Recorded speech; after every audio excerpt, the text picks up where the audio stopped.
Valley, and she said she's doing Santa Cruz. I just have such a good feeling about Santa Cruz. Yeah. It's where I fell in love with my wife, Bonnie. She's now passed, but all of my work is based upon what I learned dealing with somebody from another planet. Clearly, having grown up with 5 brothers, 6 boys in a house, and then becoming a celibate monk with no women around, it was quite a shock to start having relationships with women. And of course, Bonnie was the prize. And we loved each other. Actually, we got together. We're real soulmates, whatever that means for people. But it was, I think we were trying to get married. I tried to marry her for 2 years. She wouldn't marry me because I wasn't yet making money. I had yet grounded myself. Having been a monk, I was homeless after that. And then started a little seminar company with down in LA. She was up here. And then my assistant at the time, I ended up marrying her. She was the editor for one of my books before Men Are From Mars. And then and she fell in love with another guy. That was traumatic. And then I couldn't teach my workshop because it was on work. I was broke again and heartbroken. So then I'd make a living. I'm a teacher, so I was teaching heart seminar, which is how to heal a broken heart. And they went back, and having had a job, and grown up a bit into the real world, then we fell in love. We got married right away, and 34 years later, she passed on. But so many of the ideas of Men Are From Mars was me trying to figure out how to have a really loving relationship. So a romantic relationship. I just, by the way, 2 days ago, I was in Cairo. So 2 days to get there. Yeah. I'd have good connections, and then 10-hour seminar, different seminars I was teaching. And then I wake up at 3 o'clock the next morning, flew home, and that's another almost 24 hours I'm going. So I made it here. I'm really happy to be here, and I think, we have an hour together, and I want to cover various topics. I think our theme here is love, romance, and longevity. And so I've got some young people here interested in love. I've got some older people here interested in longevity. I say they go very hand in hand. I think it was like, I turned 50. I'm 73 now. I turned 50 after all this huge success of Men Are From Mars. I mean, it was number 1 on all the lists for almost 5 years straight. Everybody hated it because they wanted to get on that slot. Those other authors, I mean, it was like a bummer for them. The irony there is that the idea that men and women were different, it's still permeating our society even more. And yet we didn't have the cancel culture yet. So I could be on all the national shows. Everybody loves my interviews. They're so practical, they're down to earth, people can relate to them. And then one day in 2000, they completely canceled me from all national shows. So I was one of the first victims of cancel culture. Because, see, the idea is, and I like to look at the negative, but I also like to look at the positive. And, oh, thanks. And meaning I see both, the positive and negative. Some people float around in the positive. Some people drown in the negative. Right. But the glass is always half empty and half full. That's what reality is. There's no perfection. That's what we have, God.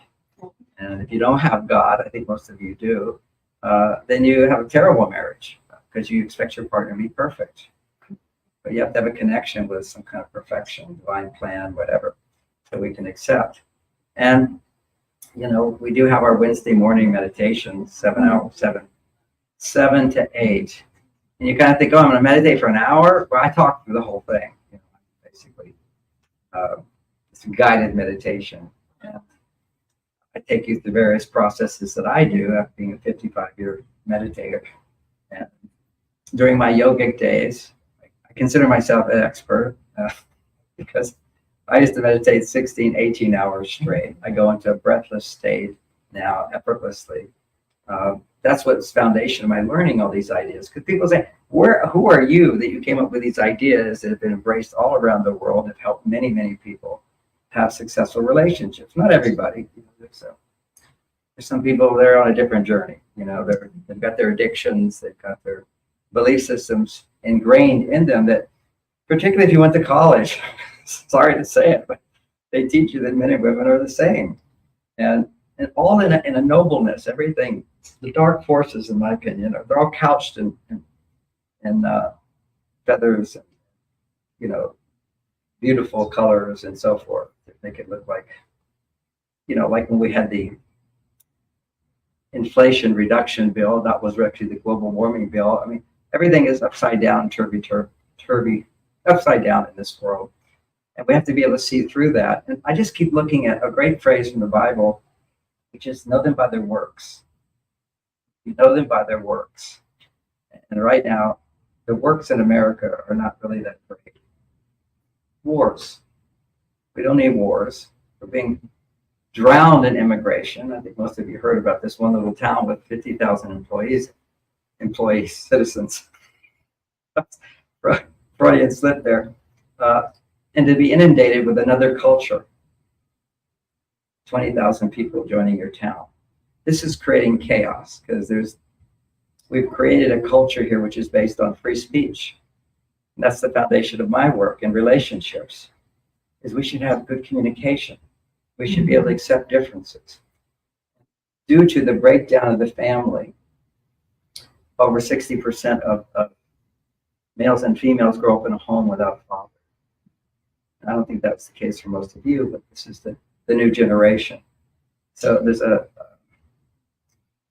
if you don't really experience dad, all the amazing things that a father can be and do for mom and for you, you don't understand how came and embrace the idea how different men are. And when you don't have a positive experience of how men are, then when men show up as different, you're gonna go, I'm out of here. Because your reactions to a man who's different will sabotage the relationship. I'll explain that. Here's a simple example for that. One of the popular ideas of Men Are From Mars, and some people hadn't read the book, so thanks for coming and checking this out. Many of you have.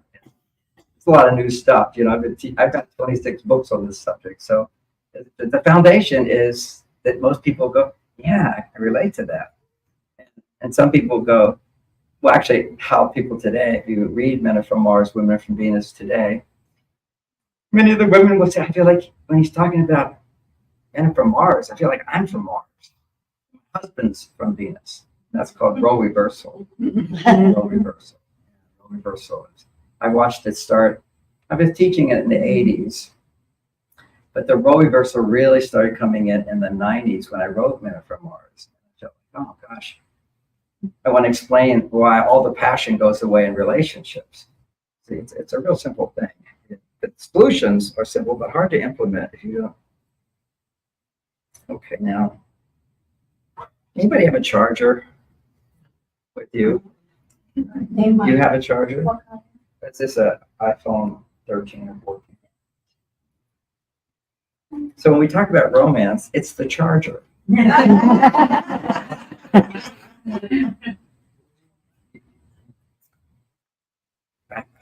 need to get this charged up because I drove here in a Tesla. So I do have another key on here. My biggest fear is if you leave your phone in the car. It's a charger. Yeah. Emergency charger. You're like an angel or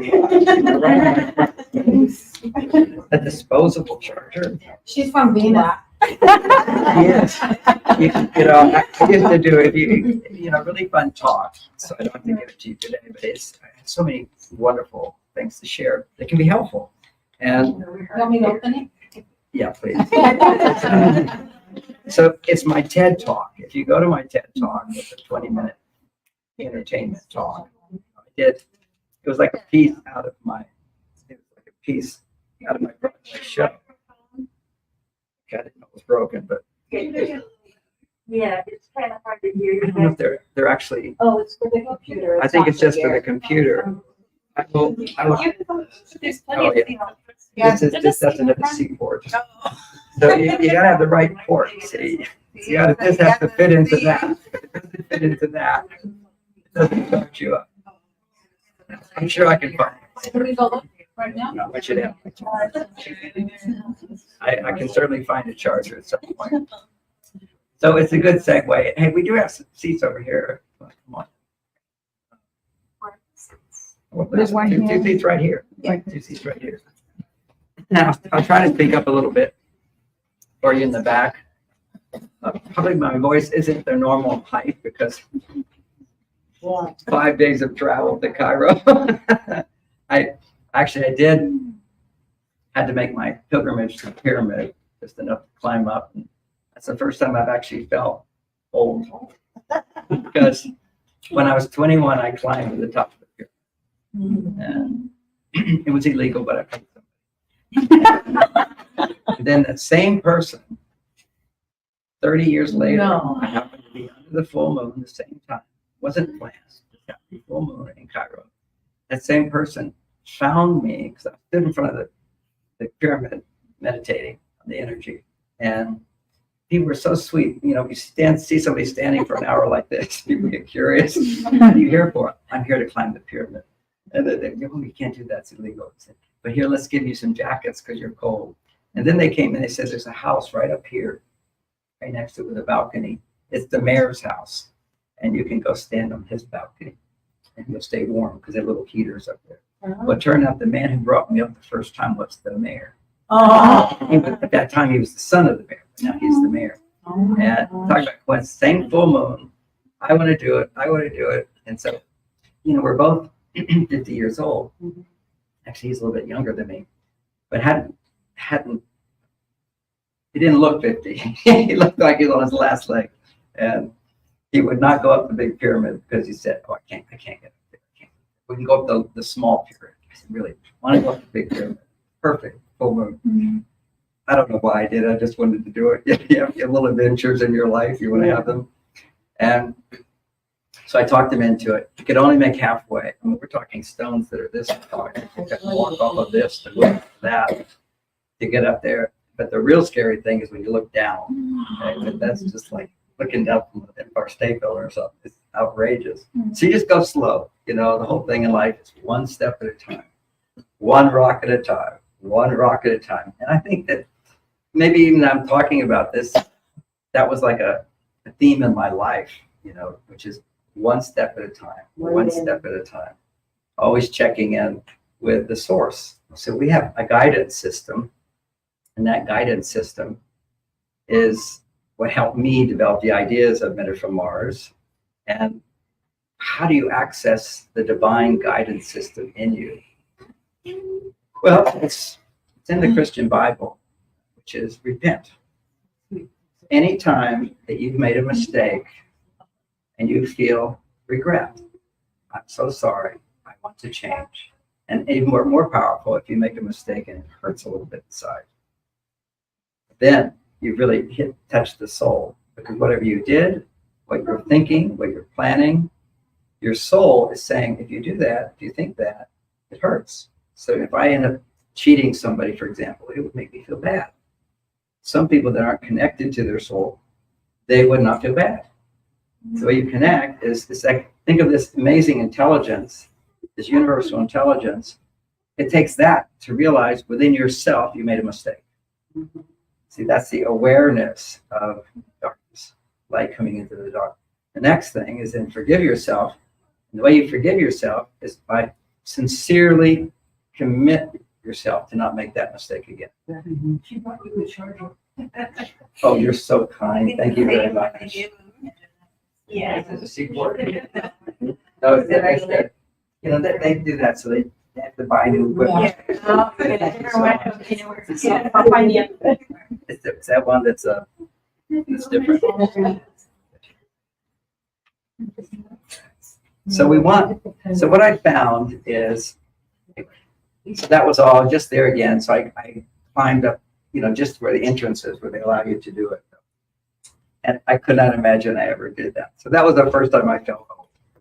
And because gauging is a gradual process. But vitality-wise, energy-wise, happiness-wise, I've never had it better. I don't have any aches and pains in my body. My libido is off the chart. And now people just think I'm bragging. I just want you to know what's possible. You know? I was just talking with I'm coming out with a libido pill, which isn't one of these drugs, and talking with the scientists. We're putting forth our ideas how to make this thing the best. And of course, I haven't done a libido pill ever. I had sex 10 times when I arrived home with my wife, my new wife. Okay, so this is 3 years now. Jeez. But why? Because I was away for 5 days, 6 days, one. And then I did a Herculean task, which was to do 6 podcasts, a whole seminar for business throughout the 6:30 in the morning, my time, or actually some other time, but getting up really early and then interviewing straight until 10 o'clock at night. Then 2 hours later, going to the airport to fly home. So there's something about that Herculean task, not that I do it all the time, but I realized after I came home and had all that sex and then slept, I just felt fantastic. Because see, one of the things that happens to us men as we get older, our testosterone starts to go down, gradually goes down, statistics wise. And this is not every man, it's not me, but it's statistic wise, it's the average, it's a bell curve. The average male, every year his testosterone goes down 1 or 2%. Mm-hmm. And what keeps it up is when a man is challenged. He has to be challenged. He has to do what he doesn't even want to do, but he does it because the cause, the outcome is motivating. So let me give you an example of that. If somebody tells me you have to do something, I resent it. I'm a free being. I don't have to do anything I don't want to do. However, I set a goal, because if I resent something, my testosterone will go down. It's the positive energy for men that produces testosterone. I'll give you an example of it. This is a funny story. When we first see the research on this, when a man's football team wins, he feels like a hero, right? His testosterone levels double. He's off the chart. And if his team loses, his testosterone crashes. It's all about success. Success produces testosterone. Success is about confidence. So when you feel confident that I will be successful and there's a project that I'm going to be successful, it has meaning, purpose, then his testosterone goes up. Now, some of you might be wondering why I'm talking about testosterone in males. Well, I'll start with just a few facts and explain why. Because when you feel like your husband is from Venus, it's because his testosterone is from Venus and not from Mars. Men need to make 10 times more testosterone just to be stress-free. Stress is fight or flight. And when a man's testosterone starts going down, he starts experiencing the fight or flight state all the time. Either he's irritable, he's annoyed, and to avoid those feelings, he becomes passive, or what he does is he drinks to not feel what he feels in his body, or he does porn. This is anytime a man is irritated, and here's the big paradox shift. Anytime, can you hear me in the back, by the way? Yeah. Okay. So anytime a man is angry, everybody always think, oh, that's high testosterone man. Now, he could be a high testosterone guy. You can tell by his shoulder size. You have higher testosterone than me if you're healthy.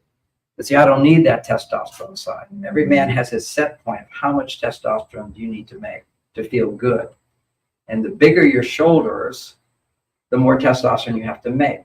So you'll see a lot of soldiers and criminals who they take on scary jobs. Because when you are challenged and do something scary, guess what happens? Mm-hmm. Your testosterone goes up. Mm-hmm. I remember listening to Joe Rogan, one of the shows there, and it was Joe was in admiration of one of these guys who does, they get up and they jog for miles, and then they ride their bicycle for miles, and then they swim for miles. What are those guys called? Triathletes. They're triathletes. These are triathletes. And Joe was like really admiring this guy. It was very funny. And then Joe says, I mean, when you get up, he gets up at like 4 o'clock in the morning and goes for 3 hours and finishes with ice cold bath. He said, and do you love it? He says, I hate it. I hate it but afterwards, I feel fantastic. Yeah. Okay? So this is the thing. It takes a lot of willpower, a lot of focus, a lot of disconnection from feeling. You can't just say, I'm going to do what I feel. Whenever you do what you feel, you produce female hormones. When you do what you have to do to achieve your goals. So I had to come here. It was a big deal. I mean, I want to come here because I like Santa Cruz anyway. But there's a goal. I like to talk to audiences. And I just talked to, 500 people. That's one kind of talk. And then there's this talk. We're actually in a little room with people and interacting with people. Once I sort of got over my ego, I like this.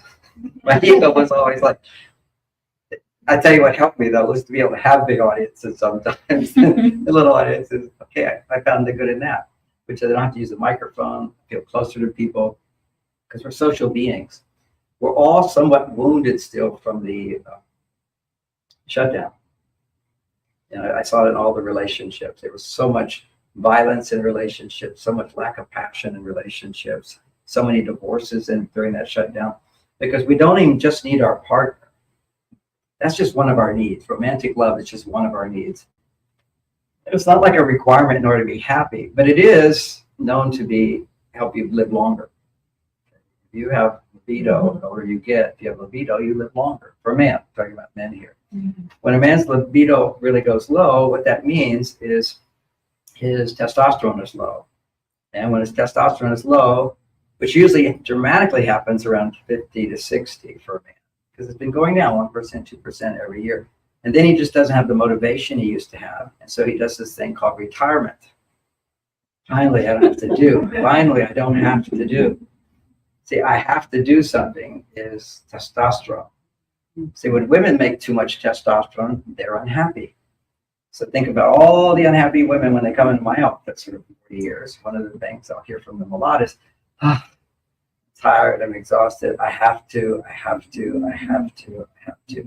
It was like women sort of, they've been a war cry all along different things. But I remember in 1990, I started hearing this word, I'm overwhelmed. And now I'm hearing it from men, but because they're like from Venus, but some men. But basically, men have a biological ability, a gene that helps us not be overwhelmed. If we have a lot of stress, what we'll do is say, well, then forget it. I'm going to watch TV. We don't burn out unless we're on our female side. Because you do what you have to do, no matter what you have to do. Now, I'm going off to this whole place. I had a lovely time there. And even coming back, I was upgraded into first class, but it's going to be a later flight. But there was an earlier flight, but I'd have to sit in the middle seat in economy. So what was my choice? I do that, come home 5 hours later, do this, and be able to come home. I thought, oh, my wife's just going to love it that I made this choice to fly home to see her. And she did. That's why I had 10 different sessions of sex. So this is the advanced technique that you can get as you mature as a man. I couldn't do this very well as a young guy, but you learn how to be orgasmic rather than just have an ejaculation. So it never stops for me. Basically, that's your life force energy. The reason I know about that is because I was a pure celibate. I didn't have to have sex, but what I did is I had these very powerful meditations where my body would just shake. Just like a shake. There were in the East Coast a long time ago, there were the shakers. Because all you have to do is just shake your body and be in a meditative state. You're just flowing and flowing. And I could do, it's like those guys doing those long jogs. What are they called again? Triathlon. So I was doing this in London. I'm entertaining you with a few points. Just great stories. They all come around to a point. But I was in London, and I love telling this story. Just bumped it. I don't tell it that often, but it was one of these human potential things where you get all these people. They got all the technologies and the red lights and the diets and all this stuff. And I used to be in that place, except running triathlons. I'm pretty interested in that. But somebody told me a long time ago when I was in China studying Qigong, is that, well, what do you think about jogging? And they say, well, your tires are only going to last so long. My friend who's all into that, he's got knee replace knees, replace hips. And, I mean, he's grateful he has it, but I say, does it feel good? He says, I'm glad I got him. So I can't speak from experience, but there's something called wear and tear. And what we do know scientifically for longevity, you got to walk. You got to move your body. Your body starts freezing up. If we're sedentary, you got to get up, walk. What I recommend is everybody has a dog. The dog will go crazy if you don't walk it twice a day. I have a big dog, so I got to take this dog on big walks. If I don't, she just goes crazy. You know, it's like a woman. She goes crazy, and if you don't attend to her, you have to attend to them, or they go to their male side. I was asking, my wife was having her period recently, and she gets very emotional during that time. And I said, if you were in the workplace, would you be emotional? I said, no, not at all. I can completely perform. It's just when I come home to you. See, this is a basic thing that Freud talked about. This is the basis of psychology, which is that we suppress stress during the day. If we suppress, then when we come home into the presence of where we're safe, because the workplace is not safe. If you don't perform in the workplace, you lose your job. If you don't do your best, you don't make money. You know, you don't achieve your goal. So in relationships, you don't have to have that much accountability. You don't have to be perfect all the time. Thank goodness. You shouldn't have to be perfect. And so I asked her, and she said, no, I just have all these emotions because you're here. You're not going to judge me. You're not going to criticize me. And that's also why I have great sex, is that my wife is free to be fully emotional and somewhat crazy. Thank you. Yeah, that's right. See, what somewhat crazy means is temporarily you've shifted from your logical part of the brain to your emotional part of the brain. And to the extent that you suppress the emotional part of your brain, if you're a woman, you do that by going to your male side. And the way a man suppresses his male energy is by going to his female side. So we don't want to suppress who we are, because then you're no longer connected to source. You know, we're connected to that ability to know yourself, love yourself. And I just learned something out there, so I want to remember it. It's called heavening, I think it's called. Who knows that? You're teaching it over there. Heavening, it's heavening. It is. And I like to share other things that I learned about. Heavening is, we're all going to try it here. It just takes a moment to learn. So it's like a loving, you take some gentle deep breaths and you move your hands like this.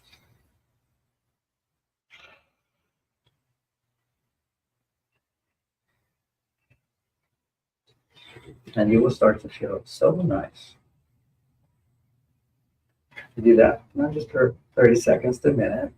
And then the next move is that you go down your face like that, and then you come around your nose like that.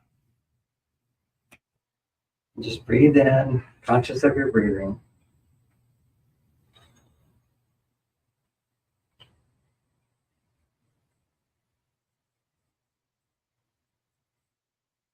So this Wednesday, when I do the guided meditation, I'll end it with that exercise, some nice exercise. And then your hands.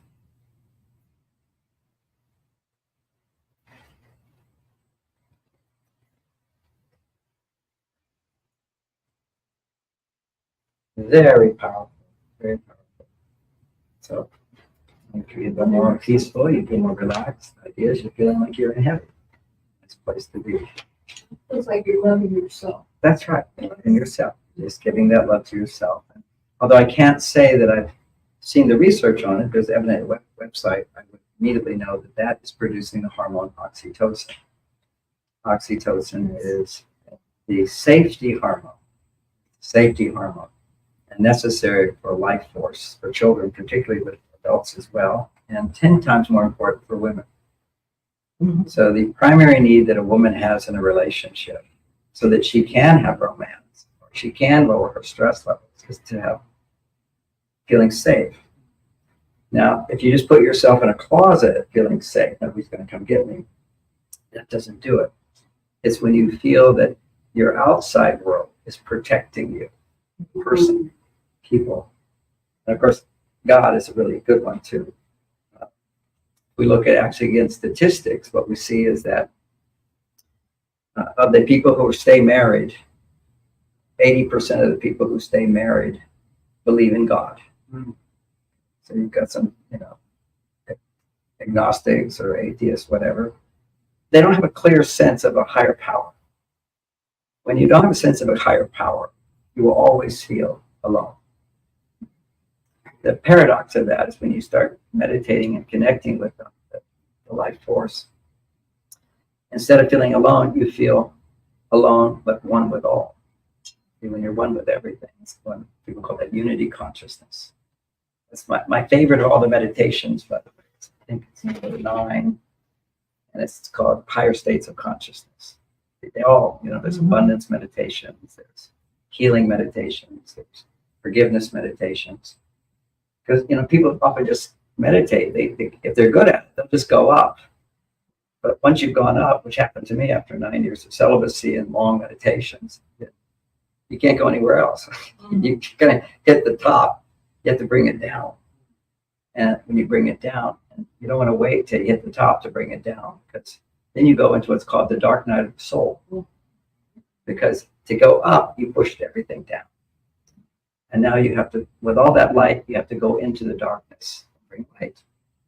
Well, I can't see a better way to do that than be in an intimate relationship, but just relating with the world in your personal life with love and forgiveness and taking risks.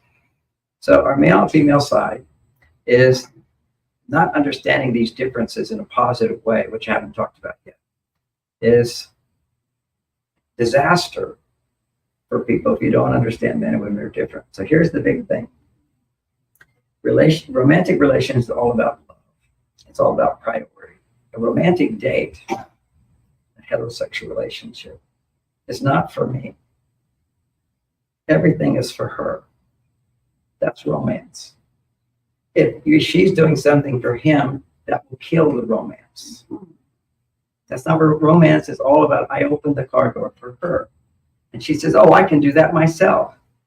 I said, I know. But you do so much for me and our children and the world tonight. Let me do everything for you. And then you sit in person closes the door. And it's very sweet. If it's a real romantic day, we do once a week. Then when we get someplace, my wife will sit there in the car and wait. Over the door.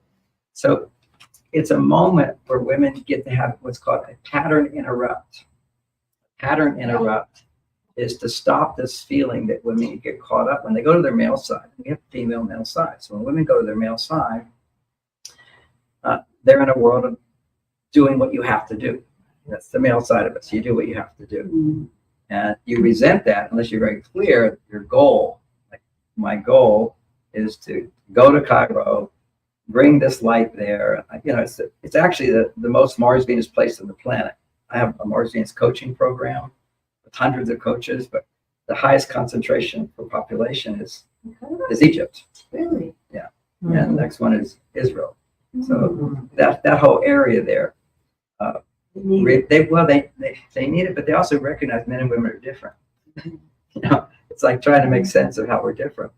And my wife, Bonnie, who I wrote most of these ideas about, was Jewish. So, of course, the Jewish people love it. There was one of these kibbutz leaders, real famous kibbutz leader, cult groups there. And he says, only read the Bible, but you can also read John Gray's book. And I remember the same thing happened with, I don't know if any of you remember the kind of American guru, Baba Free John, became Da. I went to their bookstore traveling in California, and they said, your book is the only book he recommends other than these ancient scriptures and ideas like that in his own books. Because it applies everywhere. It's like men and women, we want to come together. We want to be happy. And what's happened today is there's a frustration between the sexes because the world has changed dramatically. So I've just explained various aspects of that. But even before the world changed dramatically, there was suddenly a premium on romance that started around the 80s. Premium on romance. And at the same time, there was feminism, which is the opposite of romance. We don't need men. Romance is I can depend on my guy. He'll take care of me. He'll do things for me. But when you make money, you can't depend on a man. You don't need a man. So I say to women who are single in their 40s, I kind of go, where are the men? I say, well, where are the women? And I'll say to her, why do you want a man? Oh, I want to be in a relationship. I want love. I want romance. I say, okay, why do you need a man? Oh, I don't need a man. It's a big mistake. The foundation of love is to recognize I need something from someone. It's romantic love. And for man, romantic love is she needs me. And I need him. And when a man doesn't feel he's needed, he loses motivation. When a woman doesn't feel I need him, she closes her heart. And suddenly her brain, when it closes her heart, that means she's in a stress state. And it's not like, oh, I'm agitated. It can just be shut down. And when you don't even know you're shut down, because it's a sea of stress for women. You've grown into this world gradually. As a matter of fact, just coming here to, what's the name of this town? Scottsdale. There's Santa Cruz, but then this is Scottsdale. Okay. So I'm in the recharging my car at Scotts Valley. This is like the 50s. This is like a step into the past. It was like, wow, this is like when I was growing up, that this is not, try to go to New York City. Just like, what's going on here? It was just like real people, not everybody was rushing around. It was real simple. It wasn't high tech, even though there could be some of that here. Anyway, the world has changed dramatically. It's sped up. Speeding up produces testosterone. Okay, you got to rush, going testosterone. I talk about how typically men drive faster than women. And some women, no, I drive fast too. I said, okay, you're a really good male. And also, you can have a personality like that. But having that personality could be a big challenge for you to actually feel feminine, to be feminine. Because to be feminine is more relaxed. It's more happy. With my happiness and my relaxation and my love and is all my female side. So you have to define these things: logic and feeling. The logical side of our brain is things. This is one of the first things you'll see with children when they're coming into the world. There's things. Like men, baby boys, like the move stuff, look at things. Little girl, people, food, outfits, dress. Yeah. Well, this is feminine. Now, I was into outfits when I was a little kid. I wore a sergeant's outfit. Soldier. Yeah, soldier. But still, it was an outfit. And I still, one of the traumas in my life was, I remember I was so absolutely adorable first grade, coming to school thinking I was a general with a hat on, shiny outfit. And I just remember that all these women teachers around me looking down at me. He is so cute. He is so cute. And I was furious. I was enraged. And I didn't know who I was talking to. I said, you promised me an army. You promised me an army. Where is my army? That was like such a thing. And I relate to that in that, I've had worldwide success because I have an army of angels. You have an army of angels. And I ask for help every day. I ask for guidance every day. I meditate for that. We all have our angels that will support us. And there's an angel. This angel came. She found this charger for me. Thank you so much. Charge that phone up. So it'll definitely keep me on track to talk about romance, because romance can charge you up. It's not for everybody, okay? But meditation isn't for everybody. Enlightenment isn't for everybody. But this is enlightenment soul search, and one of the ways to experience oneness consciousness is in meditation. It's another thing to experience oneness with somebody who's different from you. And when someone's different from you, if you don't understand them, you get mad. Yeah. This is all that's going on in the world right now. We're all together and we don't really understand each other in a positive way. So we want to see differences in a positive way. Now we have this whole thing about white people are the occupiers, we're bad. Well, everybody's been bad throughout history. We've got the whole idea of, we had slaves in America. Well, they had slaves everywhere. They're just to point these things out. And women were slaves. And women have been slaves everywhere. Okay, slavery it's in the Bible, slavery all over the place. This is just the level of consciousness that existed at the time. People go, oh, America were these terrible colonizers. And there's corruption in our government, though. I'm not like this big. I mistrust everything in our government. But still, there's this thing called the Bill of Rights and the Constitution. And it ensures free speech. It ensures that we can stand up against our government. All my friends, they're all like personal growth, spiritual guys and everything. They're just horrified by me when I say, I'm all for people having guns.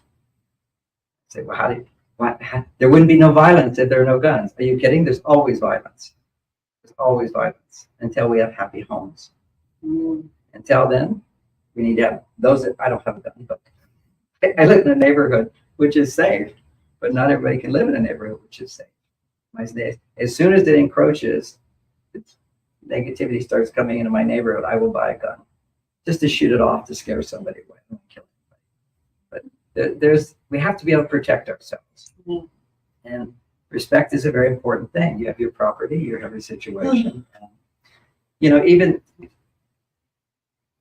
corruption. Okay, now John, give a talk on romance and relationships. Everybody's here for that. So let's come back to the difference between men and women. Here's a big one. First of all, biologically, we all have stress in our lives, and we're supposed to let go of the stress. Stress and you relax. Stress and you relax. When a man is stressed, his testosterone is always low. To relax and feel good, his testosterone has to be 10 times higher than a woman's. 10 times higher than a woman's. So and to be romantic, your testosterone has to double again. And there has to be a woman present. That's real romance. So you've got 10 times up, I feel good about myself. I have challenges, I overcome my challenges every day. I do things that I have to do. But there's no stress around that because my goal is something I want. I really want to help the world. I want my message in Cairo. So I have to go. So even though I wouldn't want to go to Cairo, I've been there several times. I now want to go. This is very important for women to understand because the deep psychology of men is we don't want to do anything we don't have to do. Just take that in for a moment. Men do not want to do anything that they don't have to do. To keep their woman. Well, that's to keep their woman. If you want to keep your woman, that's what I teach. This is what you have to do. So I have to put a prize out there. You want your wife to desire you sexually? This is what you have to do. Then I don't mind doing it. My wife can't get enough of me. And of course, we don't do that every night. It's just I was gone for days. Distance makes the heart grow fonder. Mm-hmm. But more importantly, distance in a man creates testosterone. Distance for a woman creates an awareness of I'm missing him, I need him. Mm-hmm. And when women can feel I need you, another hormone gets produced. Estrogen. So if you look at the studies on stress, when a woman is stressed, her estrogen levels are significantly down for her age because it changes. Like for men, shoulder height, age, but for women, for menopause, different. And in fact, women's estrogen needs change every day if she's happy. Okay, but when she becomes romantic, when she feels romantic, her estrogen levels are 20 times higher than a man's. Well, These are biology. Just for a woman to not be stressed, she needs to feel supported. She needs to feel God's support, her friends' support, her dog's support, her husband's support, children's support, political support, all these things she needs to feel. Global support, which, I have no problem with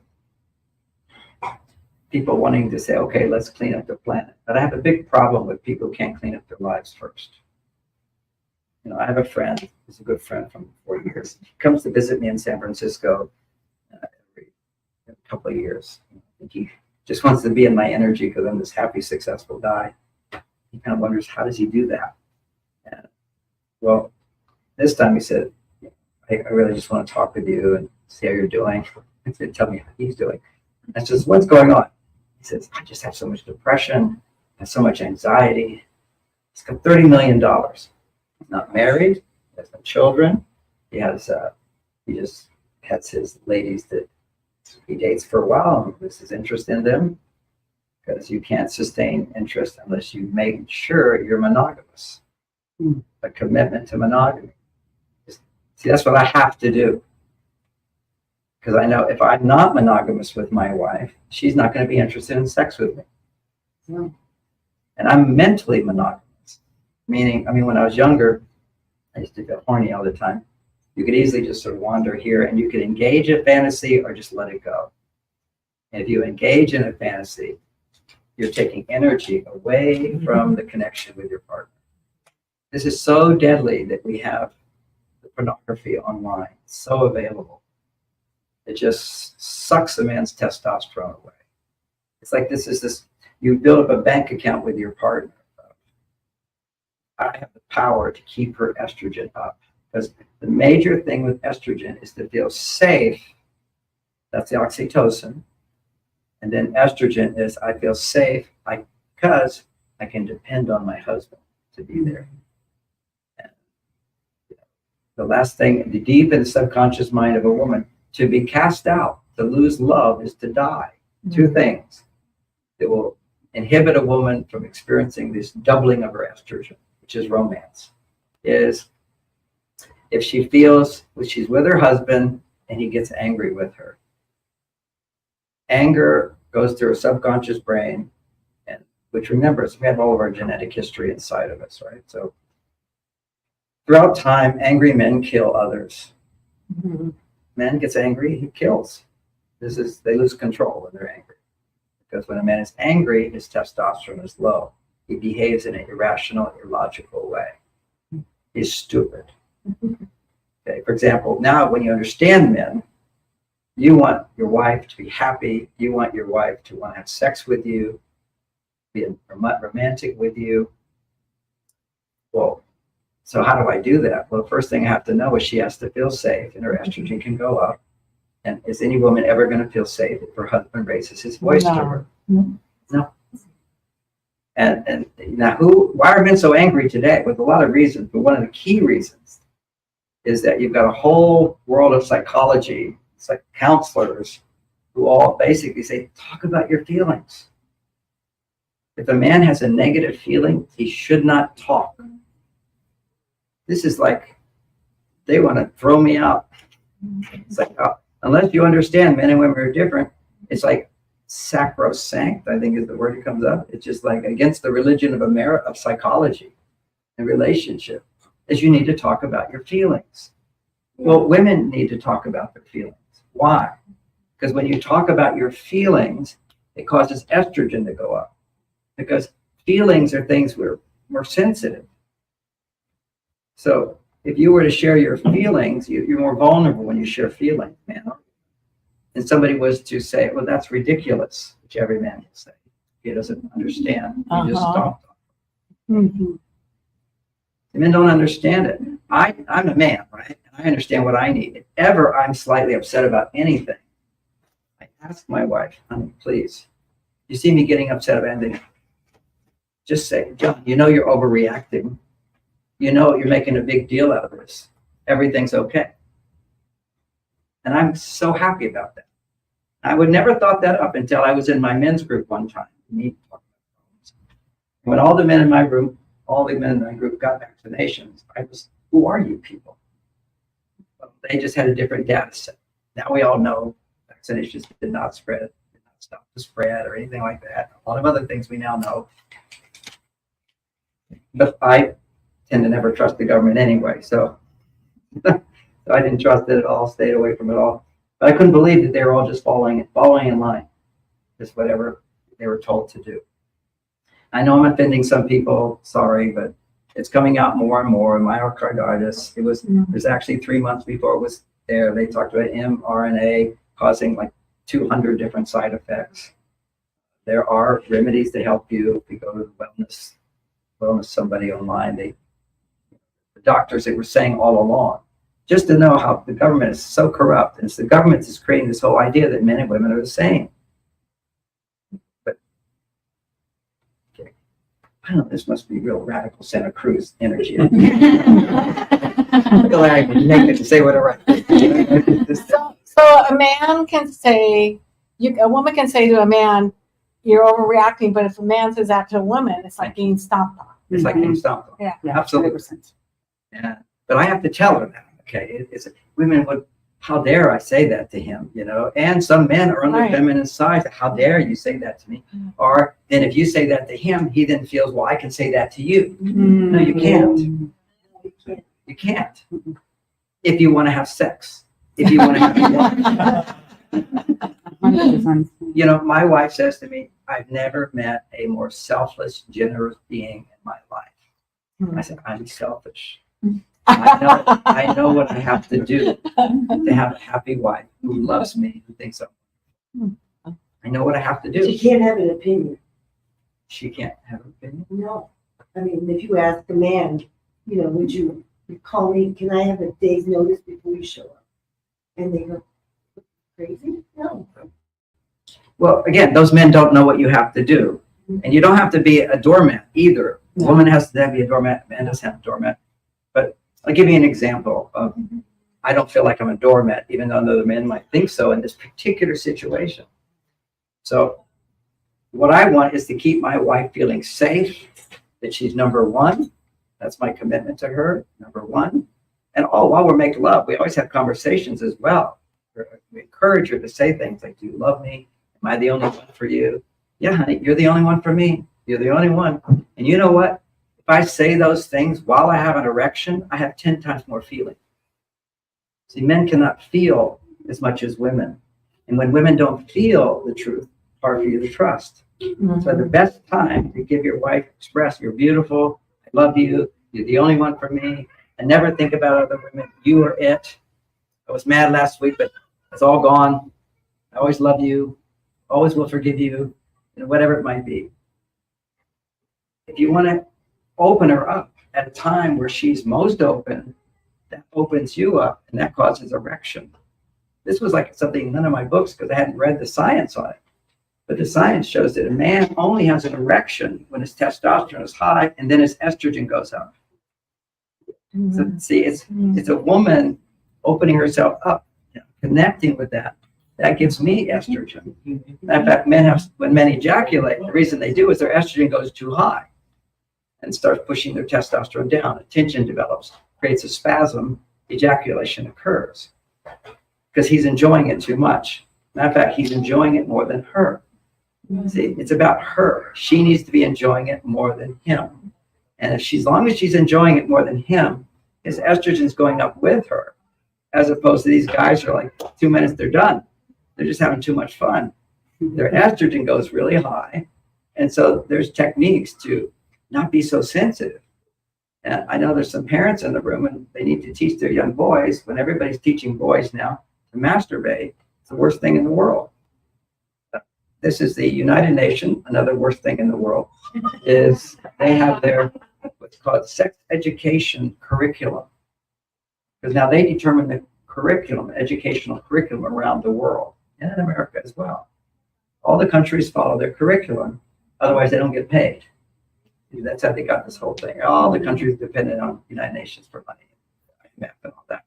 So in that curriculum, I read the curriculum.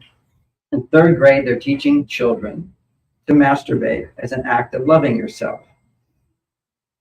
This is insanity. This is, children are not designed to have any of that sexual energy until they already have they're at the age of puberty. Now, what happens at puberty is for a male, when he hits puberty, his testosterone goes up 10 times. So to a certain extent, although the brain wiring is different, hormonally, a little boy is like a little girl up until puberty. And all you have to do is say to that little boy, oh, you like to wear women's clothes? You like your mother? Dad's not around? You're a little bit on the autistic spectrum. So what will happen is, oh, you're a little girl. Oh, do you like playing with dolls or whatever? Well, you're like a little girl.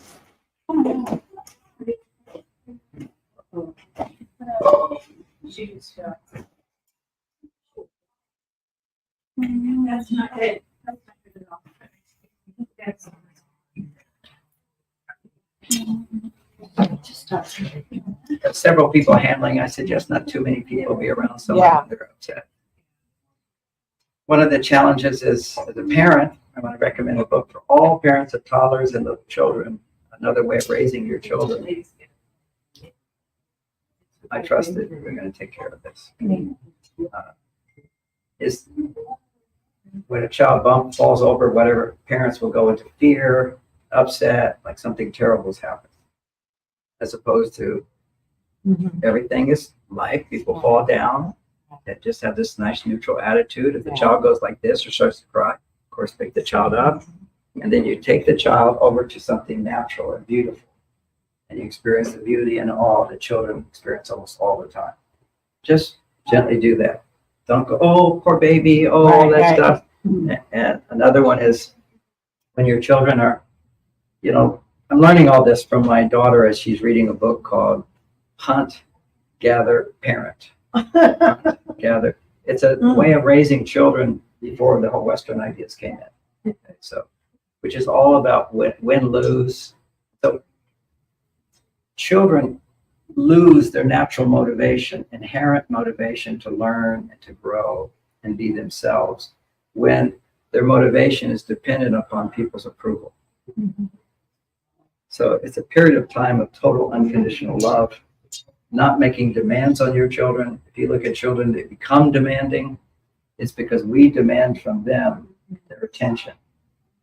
And this little child, they're practicing this, and I've just never seen anything like it. There could be like an airplane way up there, and she goes, she's taking in everything, as opposed to responding only to what pleases the parent. They have their own natural motivation to be themselves. And we take that away when we demand their attention. So she's so cute in the door. Oh, are you cute? Are you? Oh, look at this. Get their attention. Oh, try this whole thing. And another aspect of it is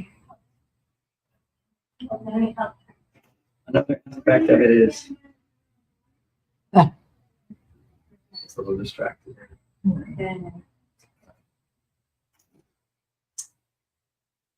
Not interrupting their flow. Right. And here's another one. Lawrence actually improved her relationship with her husband. She says, Dad, you're always teaching women, don't tell men what to do. Don't tell men what to do. Just like I'm teaching men, don't tell women how you should feel. Be with their feelings. Well, this is what the book says for children. You feel like it's great. Don't go there. Don't go into the street. And yet we know research shows if you say to a child, don't go into the street, they're going to go into the street. If you push against them, they resist back. So the way this book handles it is you simply say, if you walk close to the street, you could be hurt. And they go, oh. And when you say that, then you kind of like have a neutral attitude and look away, giving them the space to figure it out. And when you do that, what I see is this little toddler, she takes it in, she walks away, and she walks over to the edge of the street again. Yeah, she goes like that. And then she walks away. She's processing it. They're learning everything. It just takes time. There's all these books talking about never pushing your children to read. They learn on their own. It's amazing. This one child Lauren was helping another mother with, and the whole thing was the teacher said this child is behind in reading, and the parents kind of freak out. So they want to push the child. We're going to practice reading. We're going to practice doing this. And Lauren told the mother, this is what comes from the book, just don't make reading important. Just don't bring it up. Just let it be. And what happened is the child went back and started looking at the books more and looking at the books more. Even a week later, the child said that, why do I get books with so many pictures? I like the words. See, all these children's books are pictures, but adults don't have all those pictures. The child noticed. We don't read books. It's a few little pictures. But we don't have to treat children so much like children, but as part of the family, and not point out that they're not yet capable of making dinner, but you give them little things to do. And the theme of this is that the greatest happiness for children comes from participating in the family, belonging in the family. And the outcome of that, I see a little baby over there, is that they're completely intuitive. They know exactly what mother's feeling and thinking. You can be speaking English and this child knows just what mommy's saying. It's outrageous. Anyway, so this is this amazing book, which is, you can then apply it to your spouse. This is called instead of telling your husband what to do, you can say, oh, if you do this, it make me feel so happy. And walk away. Just don't push. Whenever we push, someone pushes back. It's just instinctive inside of us, but you can inform. And what we do as humans is we want to magnify the intensity of our request with emotions, which just creates more resistance, as opposed to, here's an example of my wife training me. This is Bonnie, and one of the things I would do is forget to turn off the lights in the living room. And we have a big electric bill. It's a big living room with a lot of lights, a lot of switches. I still don't know which switch goes to what light, but and I didn't forget all the time. But she would just complain about her pillow. So baby, you left the light on. Okay, I'll try to remember. But I didn't remember. Yeah. Then she tried it, and after a few years of this, in her mind, she's going to feel resentful. Yeah. More than the first time or the second time, because it translates into, if you can't remember to do something little, how can I depend on you to do something big? Because men don't understand little is the same as big for women. Like example of this, when it comes to Venus, I can bring her 24 roses. She'll have a surge of estrogen. I could just bring home a gardenia, and she'll have almost the same rose, the same little things. Now, you have to do a few big things, like I'm married to you, I'm monogamous with you, I don't be angry with you, I don't shut you down. These are like key things. But then you have to do a lot of little things. Little things produce estrogen, and women need to make 10 times more estrogen. Now, meanwhile, women are over here knowing, they don't have the words for it, but they're all knowing how little things make a difference for them. So they're over there doing little things for men. And then women all complain, men don't appreciate us. Yes. Because you're doing stuff that we really could care less about. It's nice, it's nice, that's okay. I'd rather you not. If you're going to hold it against me, please don't do it. I mean, there was a thing where Bonnie would sometimes, I'd come home and she'd have this wonderful meal cooked, and the dinner table was set really nicely, like we were going to have guests over. And I immediately panic. I go, okay, now that means I have to reciprocate. I have to be really, because when women do things for men, then they expect you to do more for them. It's a natural reciprocity gene. And we don't have that gene so much. We just don't have it. If I didn't understand my wife, if she was making that special dinner for me, being all overly loving,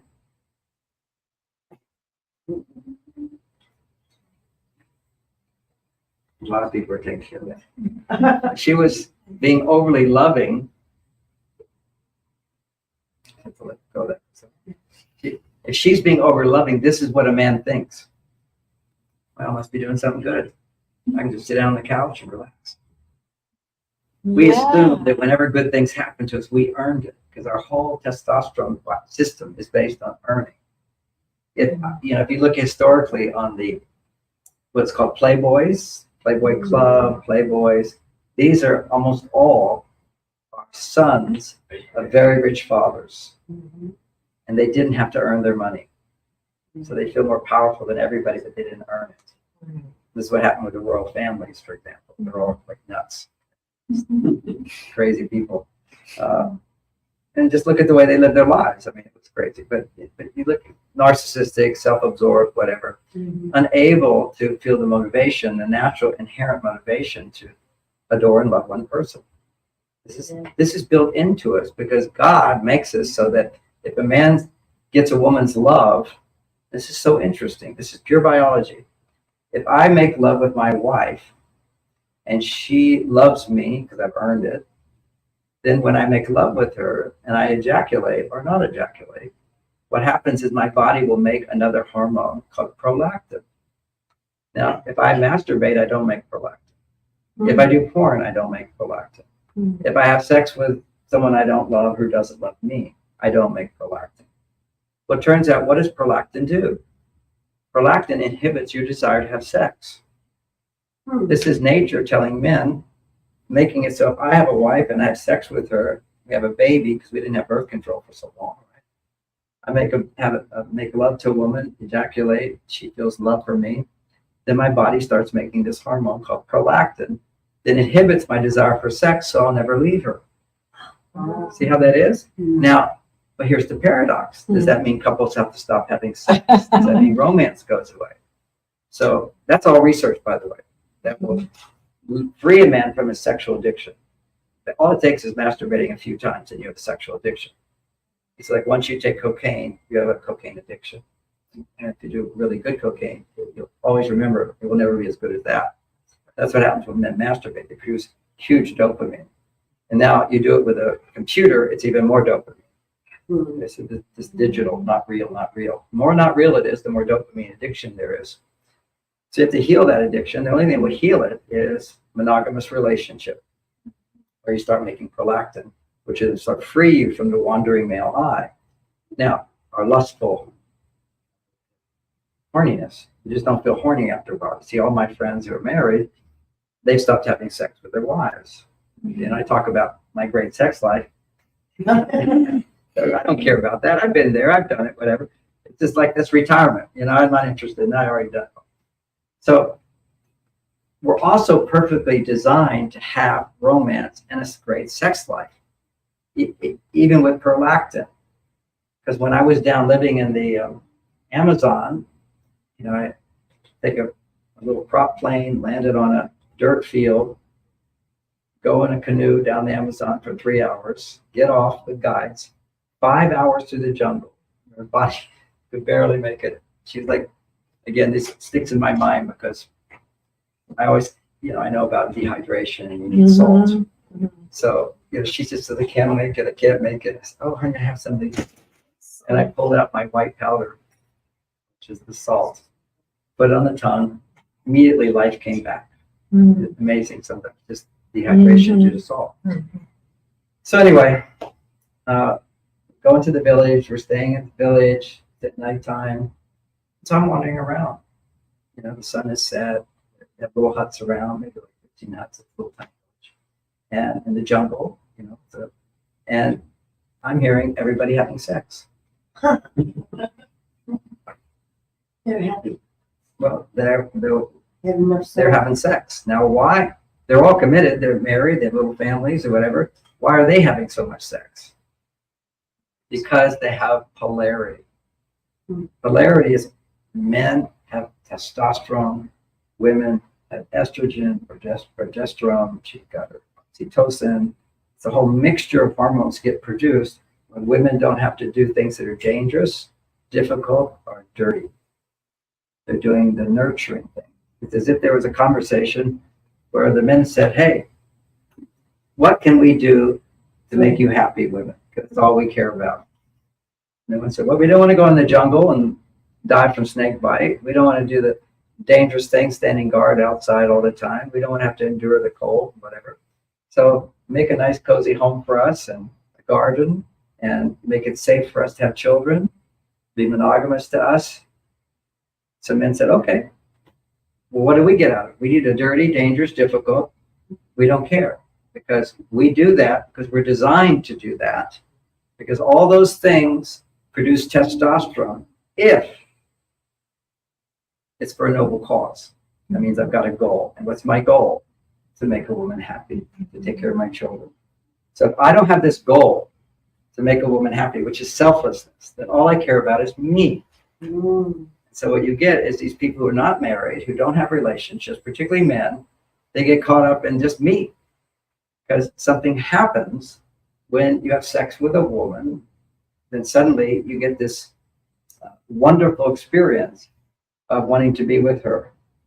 And then you repeat that experience. And that's charging up my phone. That's charging up his aliveness. It's keeping him young. It's keeping him motivated. It's keeping him never wanting to get to retire, for example. It's, certainly, if you have a job that you don't like, you can make enough money doing something else, do that. Because as we go older, there's a natural shift in men. My testosterone's 50% higher. on average than when I was a young man. Right now, it would be double easy, maybe even 3 times. But it changes all the time based upon if you found your mission in life. This is where some men become more as they get older. Some men go down because you didn't find your mission, what you're here for. So you have a mission, but we all have a built-in mission. Culture used to teach us, men, you're here to work hard, to provide safety for your family. Then go beyond that. Then you're going to create a better world. You're going to create a better world. Now, here's my friend, and I asked him, and what are you depressed about? He says, oh, global warming.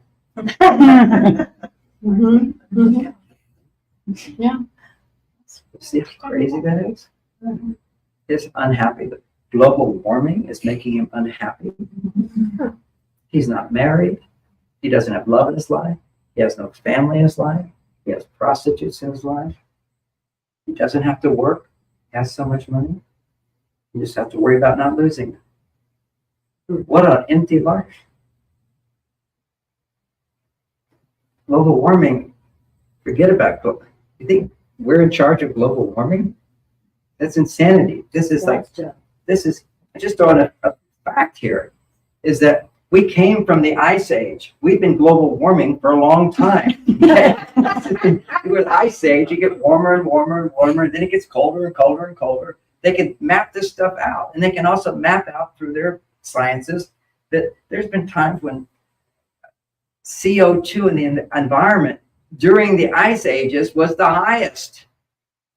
And right now, CO2 is 0.03% of that environment. This is the biggest con job ever.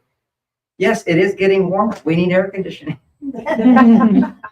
Thank goodness we can get solar air conditioning. And then solar, if you actually learn what has to happen for you to have your solar batteries, there's never going to be enough lithium for all of our country to have solar. That's impossible. The amount of lithium it takes. And then see the videos of all the little children mining for lithium. Slave labor. It's still there. And so there's a lot going on in this world, and you can't solve all the problems. That's what I've learned.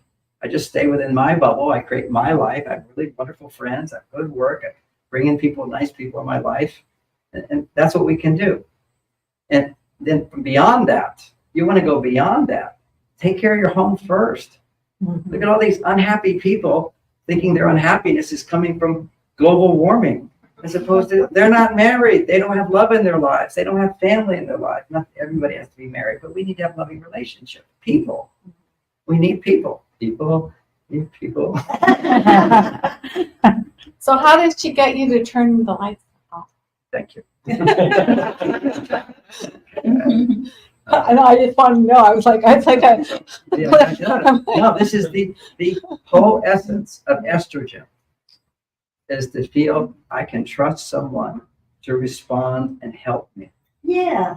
Help me. It's like right there in the Christian religion, which is pray. You ask for help. You ask for help. You can ask for things, but I suggest even more. You ask for guidance. Okay. But also ask for help. What am I supposed to do? How can I treat this? How do I solve this? What can I do differently? How can I be a happy person? Guide me to be more loving. Help me to forgive. Okay. So what she did, this is like one of the simple takeaways. I'm going to do simple takeaways. Give me a fun show. I just sometimes need it. I can't give the talk I gave to you when they pay me. If somebody pays me, I can only do more. Here I'm trying to spread some wisdom about. Yeah. Don't trust our government. It's really, but even when they see everything's real pretty, let's just confuse everybody and think men and women are the same, and we're going to call it equality. See, we're all equal, as opposed to how can we all be equal if we're different? That's the whole point. We're different. But so equality is equal opportunity. That was the idea of America. Communism is everybody gets the same. Maybe you've heard about the World Economic Forum and the predictions for 2030, where you will own nothing, but you'll be happy. And you'll eat bugs, because killing cows is bad.